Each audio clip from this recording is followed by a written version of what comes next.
From rags to riches, how she changed because of wealth. Maya had always dreamed of escaping the poverty that had defined her childhood. Growing up in a cramped, dilapidated house with her hard-working but struggling parents, she often found herself yearning for a life of luxury and ease. Her mother, a seamstress, worked long hours, and her father, a carpenter, barely made enough to feed the family. They were a family of great, yet the world around them seemed relentless. From a young age, Maya knew that she wanted more.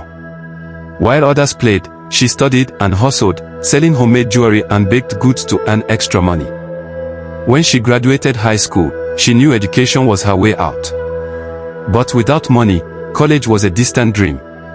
Refusing to accept defeat, Maya worked at a local diner, saving every penny. She devoured business books and attended free seminars, determined to arm herself with knowledge. It wasn't long before she caught the eye of David, a successful businessman with a reputation for being both ruthless and charming. He promised her the world, offering mentorship and later, a partnership in his growing enterprise. Blinded by the allure of wealth, Maya didn't see the trap she was walking into. Under David's guidance, Maya learned that the business world wasn't as glamorous as she had imagined. David's tactics were underhanded, exploiting competitors, manipulating deals, and pushing ethical boundaries. She hesitated at first, but each lucrative deal solidified her place in the elite. With her growing wealth, she moved into a penthouse, drove a sleek sports car, and dined with the powerful. But success came at a cost. The transformation wasn't just external, inside, Maya changed, too. The values her parents had instilled in her began to erode. Her mother's calls became a nuisance, her visits an inconvenience. One evening, her frail mother arrived at her penthouse, eyes filled with pride yet sadness. "Ma, I'm busy. Can't you see? I have a life to live," Maya snapped, barely looking up from her phone. Her mother's eyes dimmed with hurt. "Maya, don't forget where you came from. Don't forget who you are." Maya scoffed. "That girl is gone, Mom." Her mother left in silence, and Maya never reached out. The distance between them grew, just as Maya's fortune did. Years passed, and Maya became infamous for her ruthless business strategies. She manipulated, betrayed, and stepped over anyone who stood in her way. Yet, the more she gained, the emptier she felt. Then, one fateful night, as she sat in her lavish dining room, swirling an expensive glass of wine, her phone rang. It was the hospital. Her mother had fallen ill. Maya glanced at the screen, hesitated, then dismissed the call. "She'll be fine," she muttered, engrossed in her latest business deal. The next day, when she finally arrived at the hospital, she was too late. Her mother was gone. Grief struck her like a tidal wave.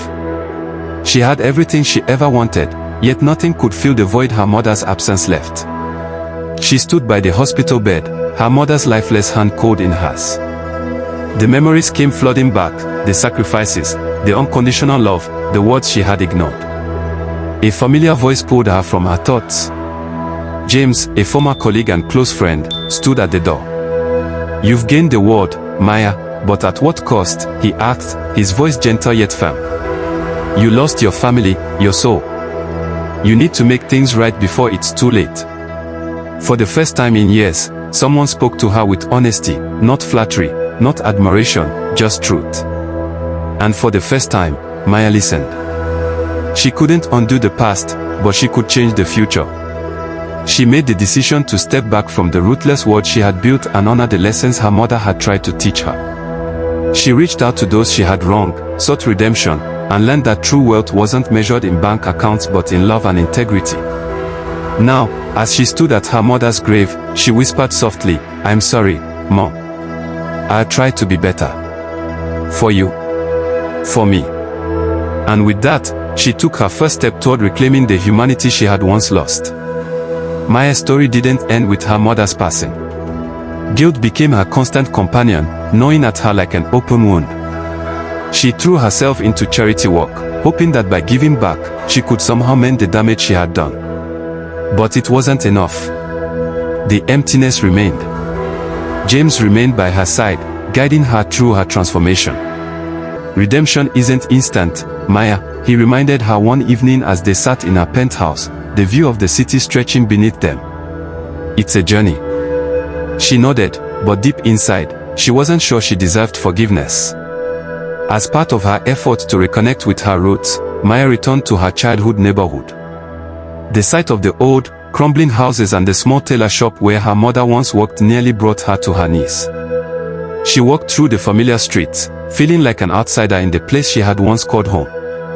One day, she met a young girl named Sophia, who reminded her of herself. Sophia's family was struggling, much like Maya's had, but the girl was filled with ambition and determination.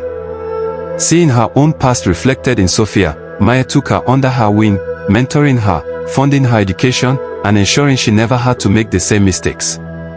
Despite these efforts, the business world hadn't forgotten who Maya had been. Some saw her transformation as weakness, others as hypocrisy. David, the man who had once mentored her, scoffed at her newfound morality. "You think you can erase everything you've done," he sneered when she confronted him about the unethical practices they had built their empire upon. "This world doesn't reward kindness, Maya." She looked at him, really looked at him for the first time in years. He was wealthy, powerful, but also empty, just as she had been. "I'd rather have nothing than live without a soul," she replied, walking away from the empire she had once sacrificed everything for. It wasn't easy. She lost money. Friends abandoned her. The business world turned its back on her. But for the first time in years, Maya felt free. Years later, she stood before a new building, a community center named after her mother. A place where underprivileged children could learn, dream, and build a future. A place she wished had existed when she was a child. Sophia, now a successful young woman, stood beside her. "You changed my life, Maya," she said softly. Maya smiled, tears filling her eyes. "No, Sophia. You changed mine." Maya had lost everything she once thought mattered, but she had found something far more valuable: purpose, love, and a chance to truly make a difference. And as she placed flowers on her mother's grave that evening, she knew her mother would be proud. "I finally understand, Mom," she whispered. "And I won't forget again."